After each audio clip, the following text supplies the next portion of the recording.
miaka 2000 sasa tangia ametokea kiumbe wa ajabu. Sema kiumbe wa ajabu. Haleluya.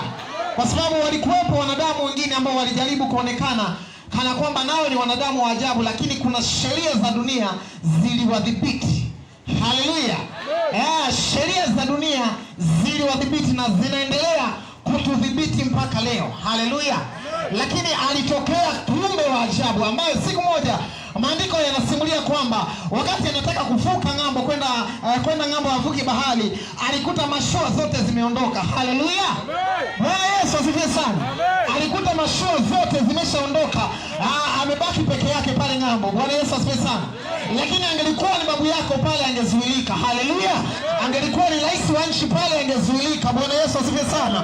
Lakini maandiko matakatifu yanasema kwamba kiumbe huyu wa ajabu, hicho kwake hakikuwa kikwazo. Sema haleluya. Haleluya. Hicho kwake hakikuwa kikwazo. Biblia inasema kwamba walipotazama kwa mbali waliona mtu anakuja alafu anatembea juu ya maji.